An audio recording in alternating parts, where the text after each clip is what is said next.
Okay, how we going, YouTube?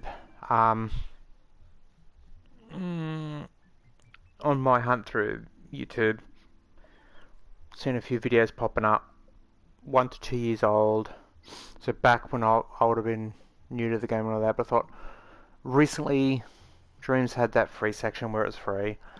Maybe there's new creators that want to create, and I'm getting the feeling that the people that are coming on now don't know what they're doing because it's all just copy and paste.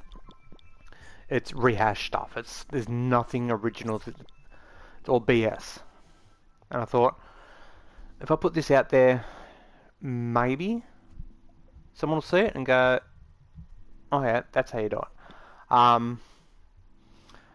Would I recommend buying the game until they fix this link system? I've spoken about it before. No. If you get it on the cheap or for free or whatever, then it's use your own discretion there. But creating a dream. Now, whether it be a game, music, or this is how you can go from a nothing to a creation. And all the time I've done dreams, some of the tips and tricks and stuff like I've picked up, that not a lot of YouTubers are showing, or dreams don't tell you and stuff like that. So first off the bat, this is the home screen. Your home space, it doesn't matter. I never go back to my home space. So when you do your tutorial and you set up your home, you don't have to edit it in any way. Leave it blank if you want. In here, dream shaping will bring up a menu of sorts. The only part of this that matters if you're creating from scratch is, in my creations, start creating. That is to create a blank creation. You can grab any other creations and edit them, but for this purpose I'm just going to do that. Now we can go a collection, a dream, or a scene element.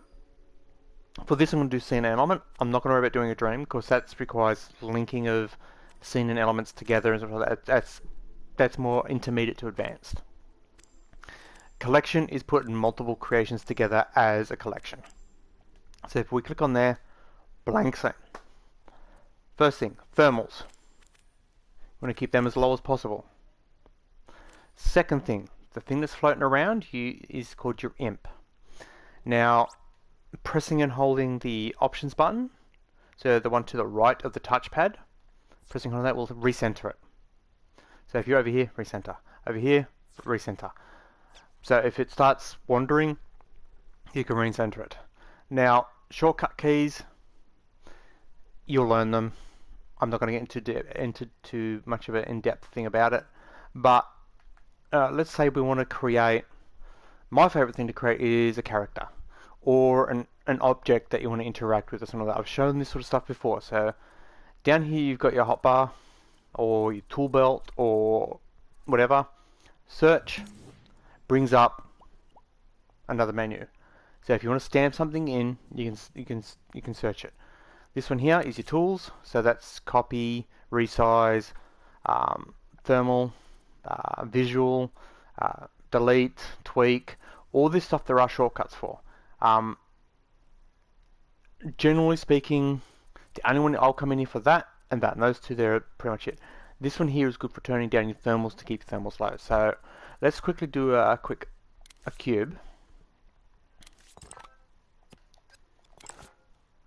So if I look at that cube and if I bring up, like I did with the tools, and go to thermals, this one here, you can see this one's blue, means it's the low thermal. This one's red, means it's high thermal. If I come in, you can see the little flecks, or the little squares, are tiny. Whereas on here, they're pretty big.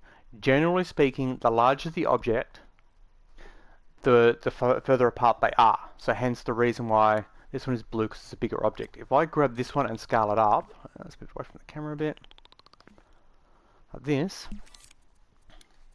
it's still red because its flecks are closer together than this one. To fix that, just while you're on this, and that is a minus, just right trigger it until you get it to about the same. that reduces the amount of thermal you're using. It'll space out the little squares. As you can see, it's got rougher corners. But if you want the corners to be sharp, you can turn it up as high as you want, and you'll see that's nice and sharp. But again, it raises this one. Suggestions are use the templates that Minimolecule have got up there and go off that. So just say you want to create a character. So in my case, that's my favorite thing to do in here. We've got the tools, which are like move, resize, clone, tweak, delete, hide, freeze, bake, commit, and the thermal thing. If you go to the next one, which is your modes, you've got sculpt, paint. They call it coat and paint. They're both basically colouring. Your style, which is, to me is paint, and then you got your effects, sound, and your photo mode. The only important ones here are these first four here. This one and this one are more of a later on thing, and this is just for taking screenshots. In Animate, you can make a action recorder or a possession recorder. You can record sound. You can make an animation, or you can use a keyframe. This keyframe is your best friend. Gadgets, things like detection zones, transmitters and receivers, tags, calendar, sliders and switches, all usable, all the time. All these ones here are for making your interactions and stuff like that. Movers, they're more, I want to say intermediate, but it's not real. It's a little bit below intermediate. It's things like adjusting your character's health, or does something move in the scene without using a keyframe and stuff like that. Do you add vibrations to your controller? Do you put text on the screen, stuff like that? Then you've got gameplay. This one is more of an intermediate because it's got things like global, checkpoints, exits, that sort of stuff. Now this one here, I'll show you can use that to add elements to your camera. Then you've got this one here, which is your camera, your fogs, your skybox, your effects, and the ruler. Then you've got your joints. Again, that one, and that one. You'll almost always use at least one of them. And then you've got audio. So let's make our character. Let's grab a blank puppet, which is here. So you don't have to go to the big menu. There's a blank one in here. We're going to stamp it in. A quick little explanation. Right trigger, we'll grab and hold it. If you then left shoulder button, you're activating a shortcuts. Now, left shoulder button and cross will zoom in. Left shoulder and circle will zoom out. Those two are the only real shortcuts that are like super important. Left shoulder and square will bring up the editor, the tweaker. Now that is a shortcut for doing, I'm in the wrong one. That one. That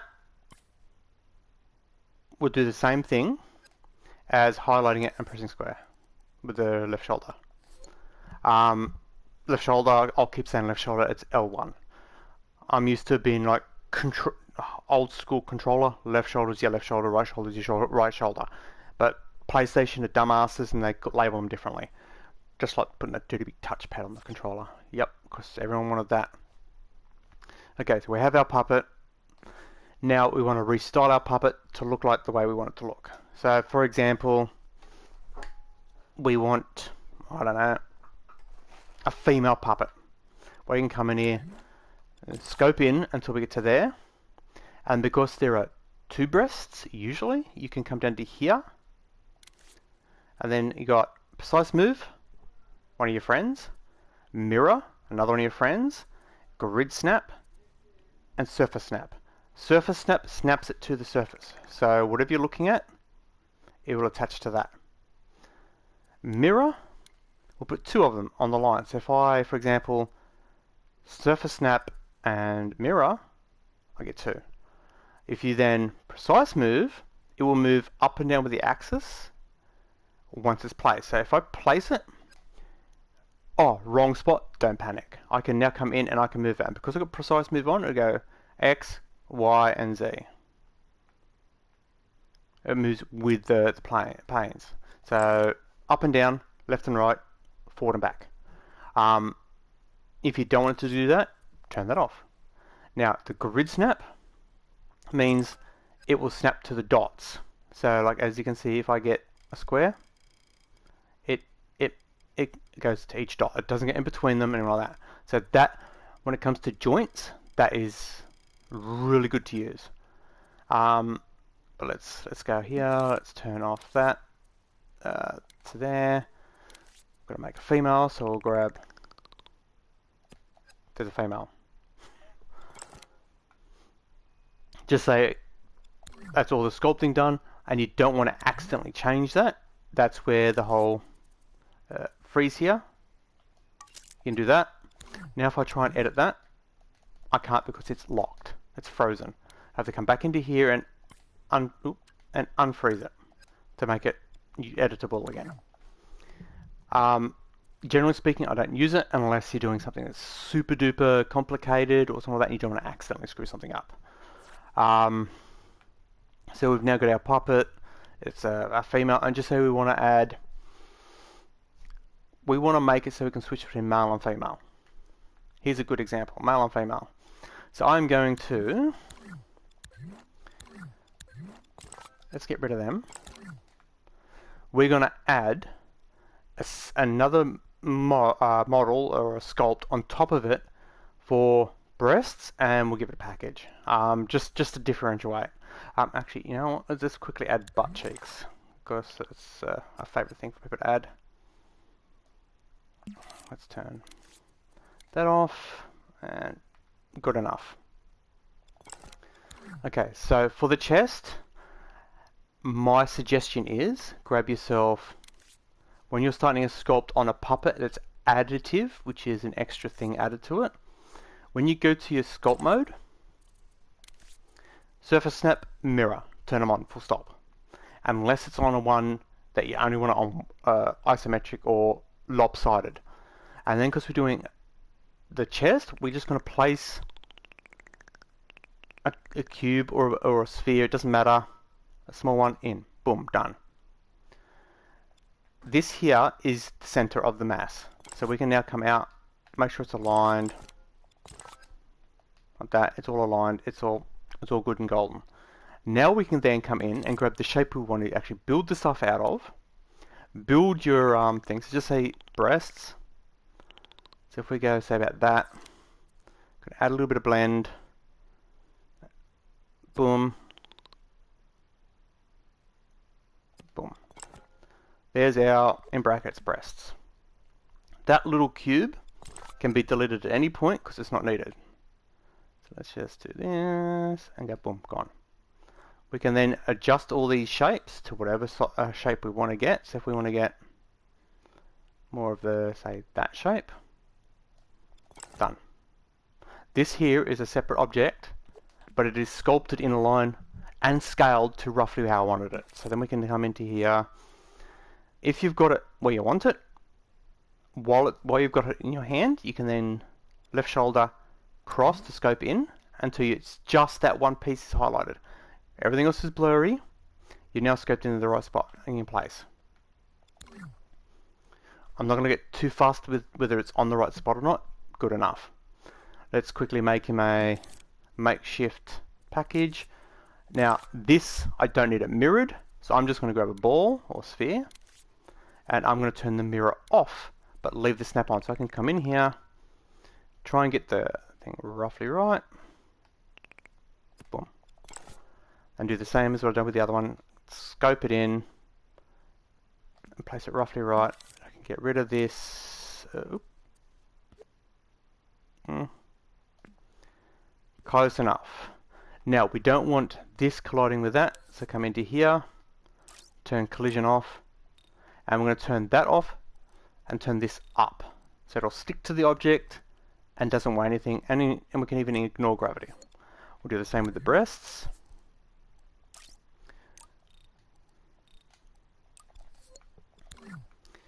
Now, for the male part, let's label that M. And for the female part, let's label that F. So we've now touched on sculpting, we've touched on layering.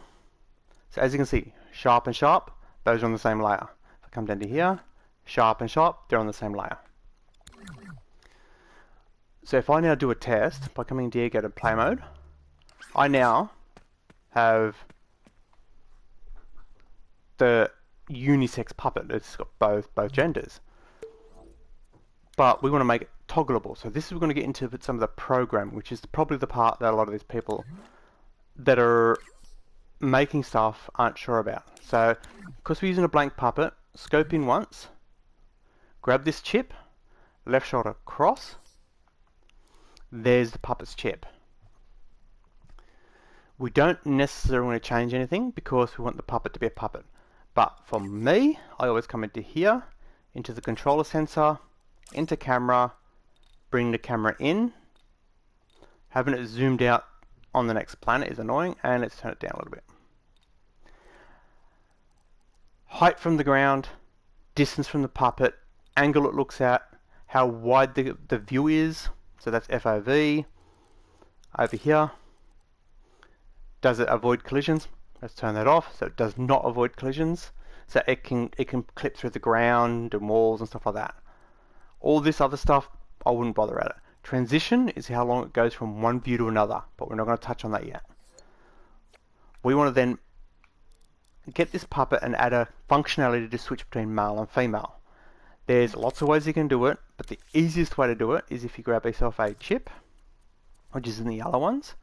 We want to go microchip, place it here, and then choose an icon that's representative of your thing, and if you want to change the color, change the color. It now stands out.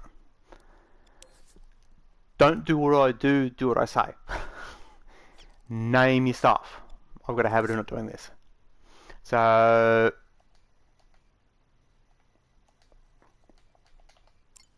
that, boom, done. We're going to open the chip and we've got a blank slate. Now, we want to make the controller interact with items. So we're going to open up this one and grab the controller, and that will then show you everything that the controller has on it. No. Triggers, shoulder buttons, face buttons, the dumbass touchpad, L3 and R3, the two sticks, the moving of the sticks, directional pad in general, directional pad separated. Now what we're going to do is decide what buttons do what. Now generally speaking, on a blank puppet, the puppet has jump is cross, and nothing else is really that important because cross is usually, and then circle is eject, but we can change that. So we're going to come in here and go, what do we want to be the toggle between male and female? We can turn around and say, let's make circle. So we're going to grab a pass through here, and we're going to grab the circle, which at the moment is eject. Let's change it to triangle for now. Put it here. So when that is touched, we want it to do something, and this is where a lot of people who create stuff get lost. It's like, how do I do this? So this here is one, this here is another. You could do it without the switches or with the switches. Let's do it with the switches just so it's easier to see. Call you female and call you male. So I now have two switches that can be turned on and off. At any point I want this to be on, because it's the male part, we can go to from the M, we can either go to the power or to the visibility. I'm going to go visibility because it's easier. So let's just go there and there. So these two now have the visibilities into here. So if I close them, If you look at the puppet and I flick a switch, as you notice, it's gone. It's gone. That's the way we're going to toggle between the two. We don't need to keep these switches here. It's just there so we've got them separated. We can find them. Now the button press, the easiest way to do it is using a selector and use the button press to switch to the next port. And then we can run that into there, that into there. So to start with, it'll be female. If we press this button, it will then switch to male because it's port A, port B. And if you want to add a one with no gender, you could go into here and set it to a third one. And the third one, don't wire it into anything. If you want to add one that's got both genders, go to 4. And then run a line from there to there. So on A, F is active. On B, M is active. On C, neither are active. And on D, the M is active. And the F is active. So right now, if I come into the puppet, I can then tap to toggle it between all the different modes. Just using that one simple little selector, I can then use all this to change whatever I wanted. So you could use it for outfits, you could use it for weapons, you could use it for colors and stuff like that. Now we could do it this way, or we could use keyframes. Now if I want to use a keyframe, just to touch on the keyframes, let's turn the genders off for now, and let's add a keyframe. The second I click the keyframe down, the little record button pops up, and that means it is recording. So anything I change will be what that keyframe does. Let's turn on F, and then save it. So if I now come into this one, let's turn it to 3. On A, have them both turned off. On B, we want the F turned on. So if I click cross, it tells me what it's going to do. The little crosshatch says that's what it changes. Let's do the same for the male keyframe. Turn that on. Into C. So A is neither, B is female, and C is male. So if I now do a playtest, neither, female, male. Again, you could use this for clothing, weapons. In fact, I can even quickly show you a way to do it with weapons. Doing the same method, let's make a sword. So we're going to sculpt mode, make sure we're scoped all the way out. Let's not snap it, make a cube. That's our start point. Now, let's align the cube. The left trigger, not left shoulder, left trigger, so L2, and triangle will align it. Back out, make sure it's aligned. Okay, and then from this, we're going to get a sword shape made out of it. So let's go to the scale. Let's narrow it down, so to there, to say there. That's kind of a sword shaped, and let's quickly grab a different shape like a handle. Place the handle there.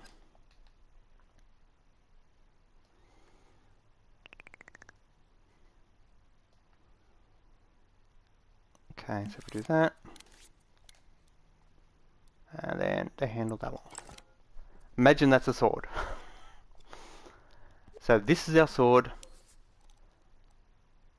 We can then, no collision, stick, no weight, ignore gravity. There again, there's two main methods you could do this, but the easiest way is using the visibility. You could use, actually there's 3 different ways. You could use teleport, visibility, power mode, all the keyframes, all that sort of stuff. So you could turn around to this. Let's quickly stick it in the hand. So scope it into the hand. It's in the hand.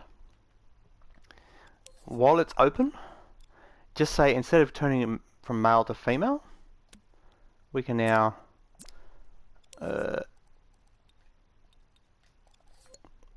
unequipped to equip. We can either run the line from there like we did before. So now when I come in, no sword has a sword, all with the one touch of a button. It's using the same stuff, same thing. It's just changing what it's changing. Same with the keyframes. Now with the keyframe, you could either let's get rid of that one. We could turn around and say, for the keyframe, instead of making it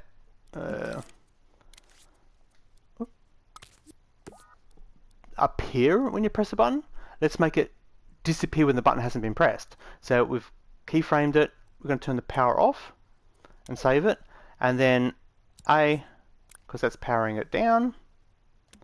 So it's doing the exact same method, just a different way of doing it. So off, on, off, on, or with a single button press. So that's the easiest way to use a toggle or a change of state in things. So male, female, weapon equipped, weapon unequipped. Now obviously that's just popping in. So there are a couple of videos out there that you can watch to see how to animate, but my favorite animations are the simple ones. Let's grab a timeline, and from this timeline we're going to open it up, and it's all using the keyframes again. So let's say the sword's on your back. Now this is where the whole teleport function could be useful, or the invisible thing. So let's turn that off. Let's copy our sword. So we go to clone. We can then come into here, scope into where just the sword is highlighted. Let's copy it, and let's attach it to the back. So we want to go to where the back is, scope in until just the back is visible, and we'll say, oh, there somewhere. So we now have two swords, but we only want one active at a time. And because we've got, let's quickly label them so we can tell them apart. B for back, and S for sword. Okay, so we can turn around and say, okay, on A, the one on the back is visible. On B, the one in your hand is visible. So if we now come out, it's on my back, I press the button, it's now in my hand. But as you can see, it's just really quick switching over. It's passable, but we want to make it look like the character's reaching for it. Now this is where this thing comes in, the timeline comes in handy. We're going to use a keyframe, add it into here, and we're going to grab the hand.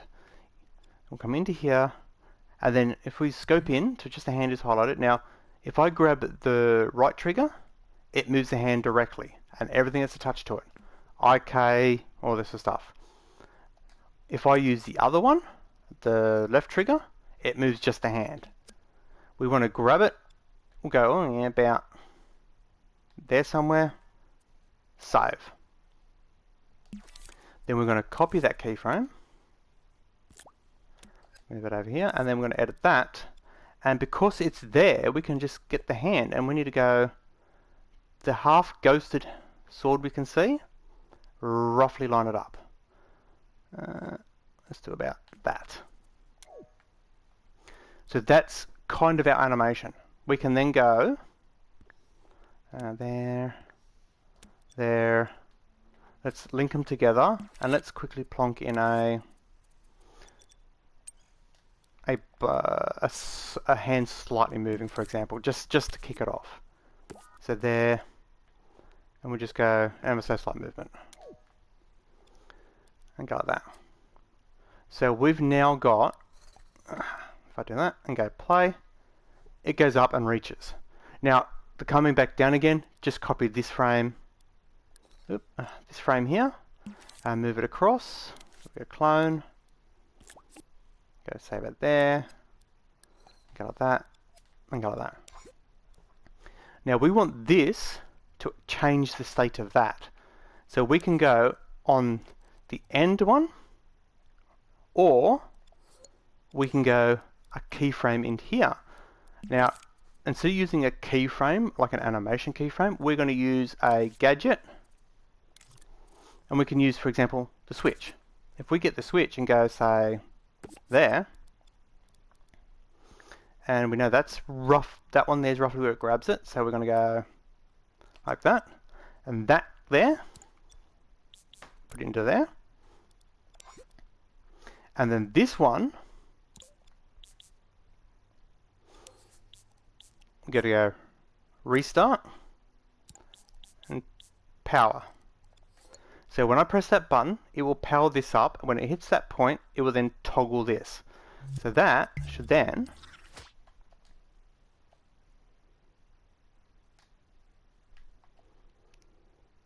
I have to hold the button because I haven't put it on play once.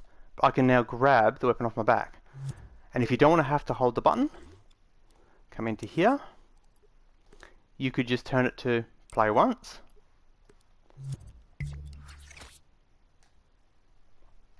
Tap the button, picks it up, puts it back.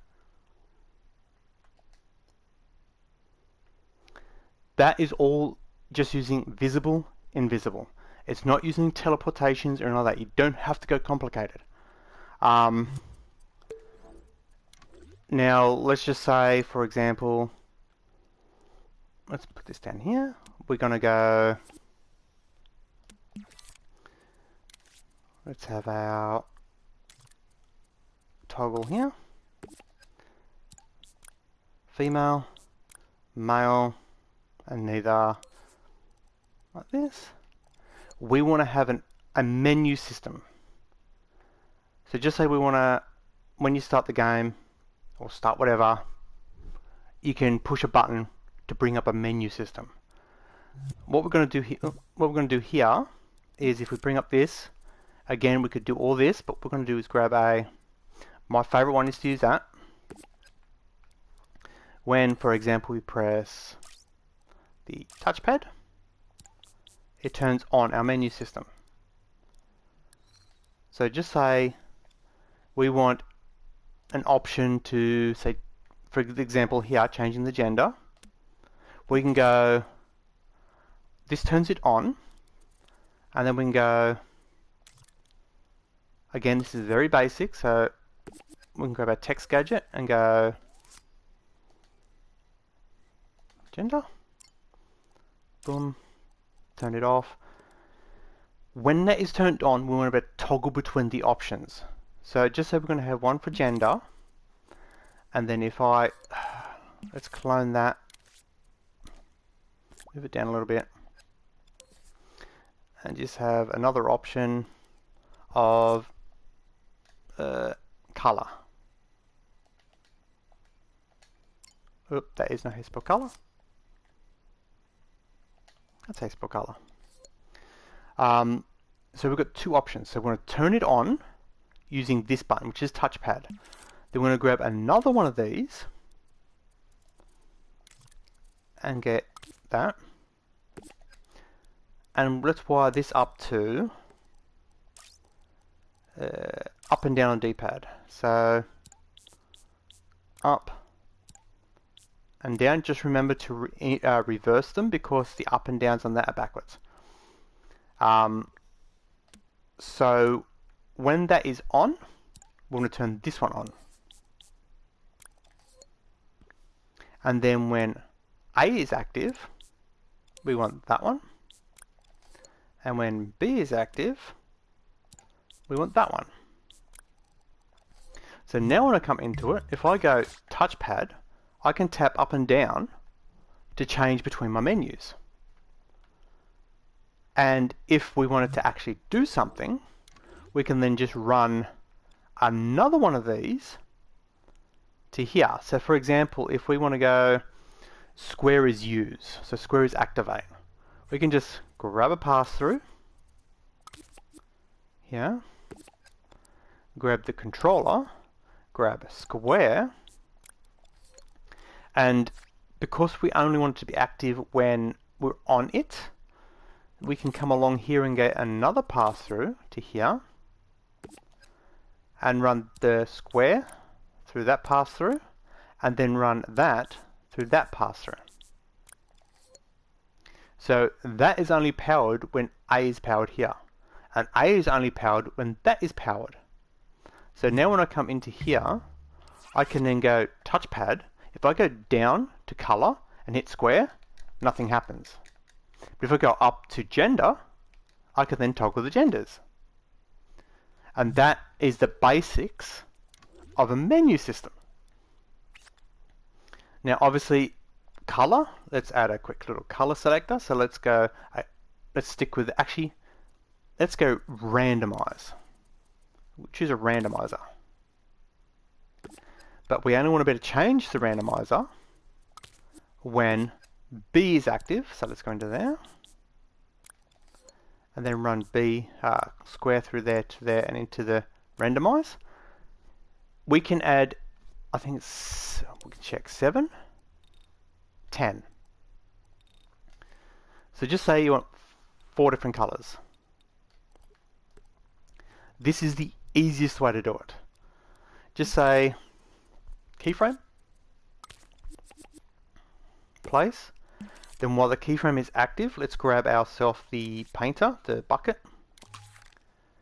And we're just going to go paint it that color. Okay. That keyframe now turns the puppet to that. So let's go like that.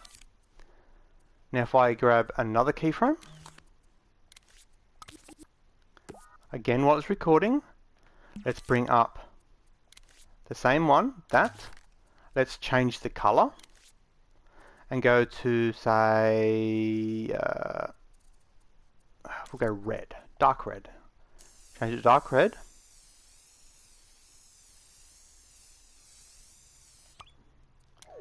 Save it. Oop. C to there. And let's do one more. Let's grab a keyframe. And while the keyframe is active, again, let's go into there, color, change the color to, say, black. Change it. No, it does just to be the color. You can literally change anything here, and then run that into D. So we now have the standard color, which is this blue color with the patchwork, a skin color, a red, and a thing, and it's all here through here, and only while B is active will that trigger. So if I come into here, we have touchpad, changing the genders. Down to color, changes the color, but not the genders. And then we can pull the weapon out.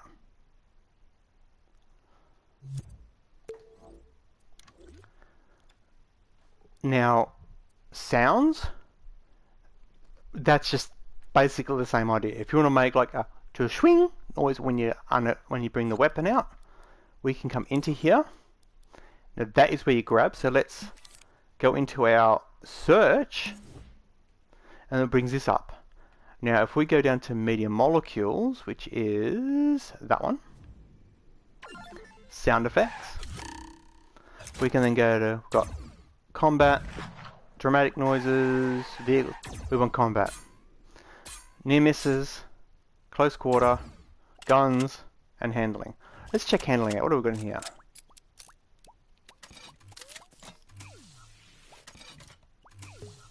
Let's use that one. If we put this noise and have it play when that triggers, which is when it toggles, we can literally just get this, place it wherever we like.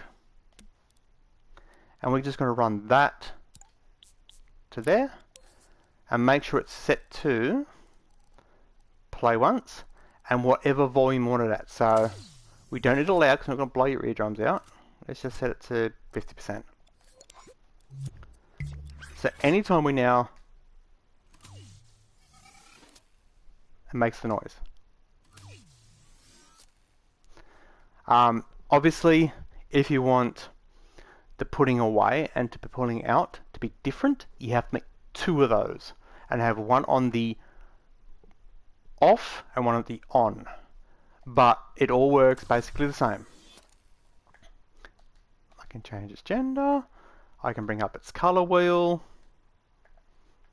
and because it's on randomize, it'll choose a random color. But that's the basics of creating in Dreams. So hopefully this video is enough of a rundown of what can be done. 40 minutes, not even. I've created a character that is, you can toggle the gender, you can equip a weapon. If you want to add animations, it's the same thing. It's like the equipping and unequipping of the weapon, it's the same thing. Keyframes, that sort of stuff. Now you could also add music and then have stuff move to the music, or have items light up to the music or whatever. Now just say for example we want our swords to flash or light up to a sound. Let's turn visibility on and let's grab our weapons, our swords. So we've got the one on the back and one on the thing. So the visibility is what we're using. So it's always there, we just can't see it. But for example, if we want to use one of Meter Molecule's music. So let's come back here. Now this is all sound effects, but they have music. Let's choose a music track. Yeah, that one will do it. Actually, that one there will be fine. Actually, no. Let's choose a simple one. Are you going to be a simple one? Yep, okay. Now, the way that these work is you can use a thing called envelop. The safest bet for that is to grab a chip, place the music into the chip, and then get a speaker, which is in the audio, and it should be that one right there. Now that little envelope there is what we're going to run it off. And because this is in the same chip as that, this will then be the speaker for that. And because we're going to use the envelope, the volume that comes out is the power. So just say we want to add a keyframe and have these glow to say 15%.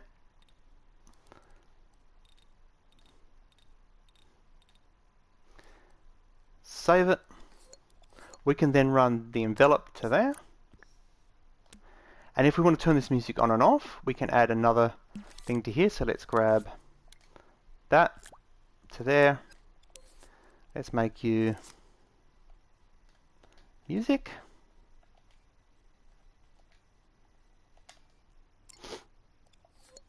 And then we're going to grab a third spot.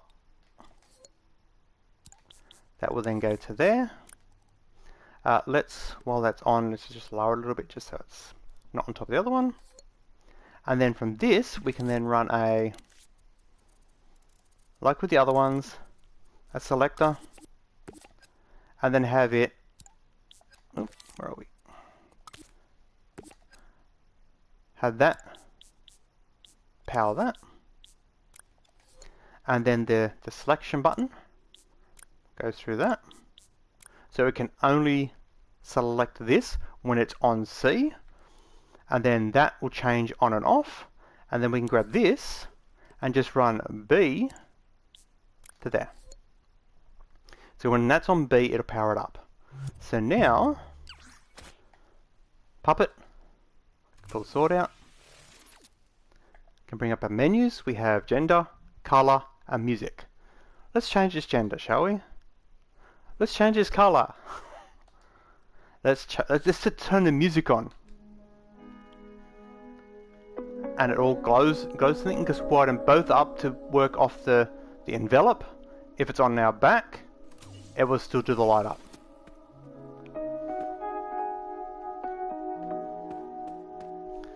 So if you want to make, for example, a combat game, this equipping and unequipping, you can then when it's equipped, if we come into here, there's your gender, there's your color, and there's your weapon. If you want to make it so you can only attack with a sword, excuse me, when the sword is equipped, any of your combat stuff, So just say, for example, we add anything. We'll say a health modifier. We have to run it from there, from B. So the health modifier is only active when the sword is out. Now, obviously, this here would be if you hit something, you'd have this activate. So just say, oh, here we go. We wanted to display our health when we pull the weapon out. Let's grab a number gadget. Let's make it so the background is invisible. Let's move this number up here somewhere. Let's run it into our health. Okay, so our current health is that bottom, the middle one, this one here. Let's run that into there. But to show that it's combat ready, we only want the health to show while the sword is equipped, which is when B is active. So we're going to go like that and go like that. So if I put the sword, let's turn the music off. So even with that turned off, if we put the sword away, it hides the health. If I pull it out, it shows the health. And then obviously, when it's out, you could turn around and say, maybe you want to make right trigger swing. So just say right triggers to swing the sword. We then need to come into here, get the point where we want to have the swing animation happen, and just say we're going to go right triggers the swing. So we're going to grab another pass through, or you could use a pulse. If you go into here, you can set it to pulse. Have it set like a quick pulse, but right trigger to there, and we just want to make a simple animation. So let's quickly grab the same as last time. That, and we want it to, I don't know, let's go A. So let's grab there. A is raise it above our head, and then say midsection. We don't want it to be above our head anymore. We want it to be more like in front of us. So we're going to go, say, like, I don't know, there somewhere. And then last but not least, our end of the animation. So the point of, say, impact. So say go like that, go like that, go really, really sharp down. So do that, like that. So if I now get this and go that, let's go to the end of this. So there's our attack. And if we want to make it do damage, obviously we have to put health modifiers or whatever. But I'm not going to worry about doing that. I'm just going to show you the whole animation thing. But we only want this to be active when the sword is equipped. And we want this to play once. So ideally, you want it to be a pulse, but I'm not going to worry about it. We'll do it without the pulse. Let's go boom. And to make sure that it doesn't bugger up, run into rewind. So every time you do that button, it rewinds to the start, plays once. So while the sword is equipped, it can do the animation. So if I now come into here, I can grab my sword. Now it's equipped, I can hit my trigger, and there's the animation. Now obviously, point of impact, you could go detect collision detection or something like that. So for example, if we come into the sword and we grab, for example, in the chips, we can grab, come into here, we've got movement sensor, we've got impact sensor. Impact sensor is if it hits something. If something else connects with it and makes a noise, makes a light up or whatever.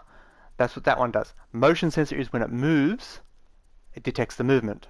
So just say we go impact sensor, put the impact sensor there. We can then tell it that when it impacts whatever, so you can go there, sensor impacts, it's touching. So when the imp touches it, when it bumps into something. So another puppet, for example, when it hits another puppet, we could then turn around and say that. Can turn around and say make a noise of something. Sound effects.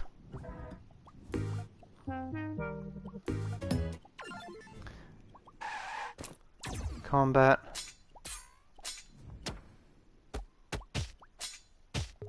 Let's do that one. So we can go bumps, rolls, scrapes. So let's run that to there and that to there. So both those will cause that to make a noise. So if I now, for example, clone this puppet, like that. If I then equip my sword and then smack this other puppet, if it hits, why is it not? Why are you not doing?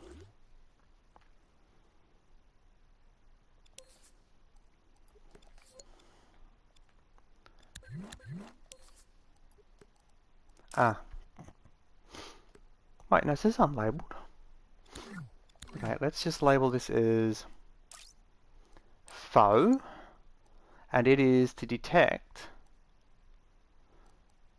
the foe. Like that.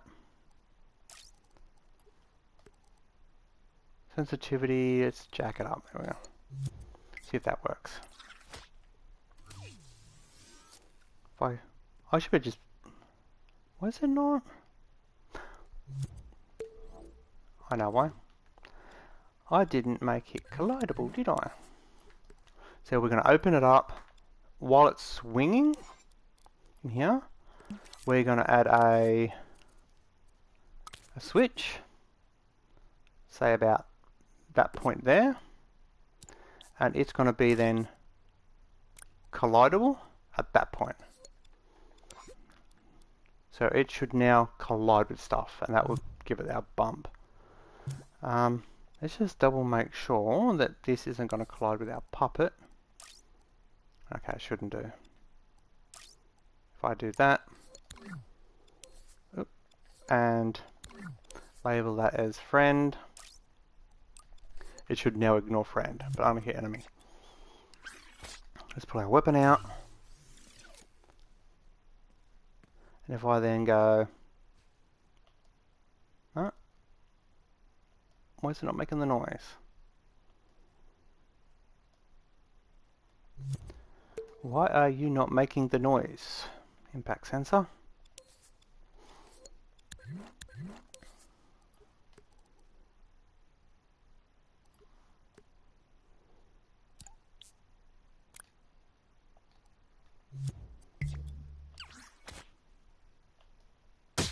Oh, there we go.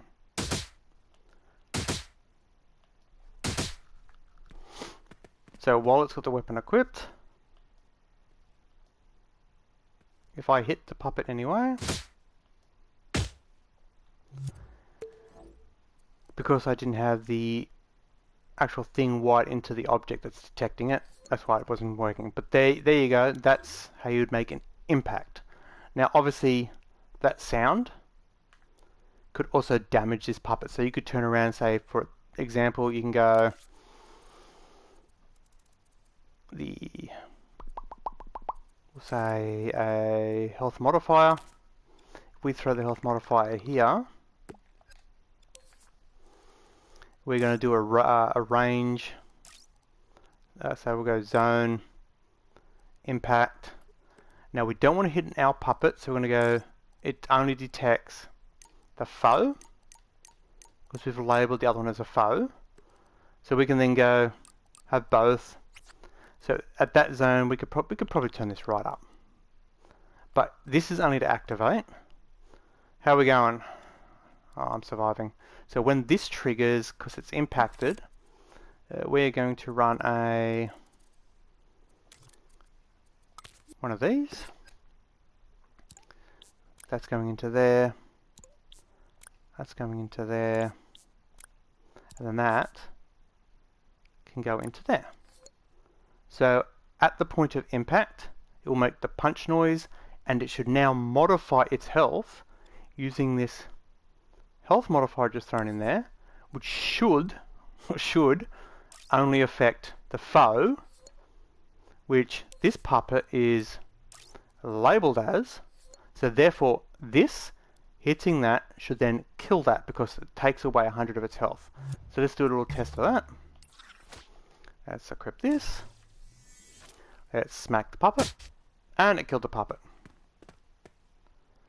So that's the basics of dreams. To get from a puppet, from a blank scene. Oh, I've got that. That's not on pulse, is it? Naughty, naughty, naughty. That needs to be on a pulse, so that it doesn't. Actually, not. Let's do impact. Impact should still work as well. So equipping. So we started with nothing. We've made a puppet that we can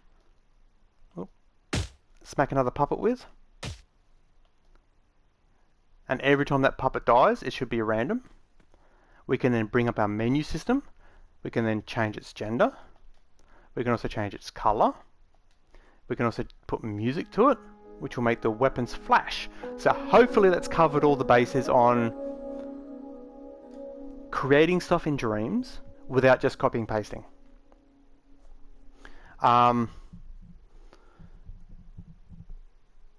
Generally speaking, all the stuff I've showed you can be used in any situation. Cloning,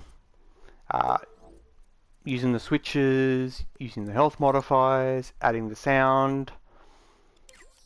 And just remember to, any music that's in the same chip as a speaker, the envelope will work.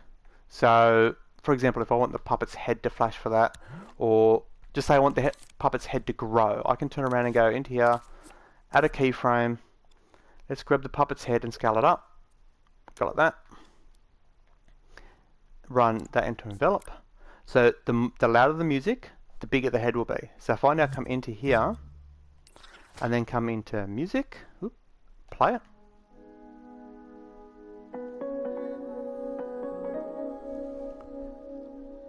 So the basics are there, you just got to tweak it to the use that you're using it for. Equipping our weapon, swinging the weapon. The impact sensor does impact it when you're not swinging, if you do not have it set to power up during the swing animation. So that's why I wired it into the swing animation, so when I'm swinging, I can kill the puppet. The same can happen with a bullet. You have it set up the same way with the sword is. When the bullet impacts the puppet, it then does the health modification, or you could have the health modification on the bullet at all times and only spawn it at a certain point as it's heading towards the puppet. If it hits the puppet, the health modification would then be applied.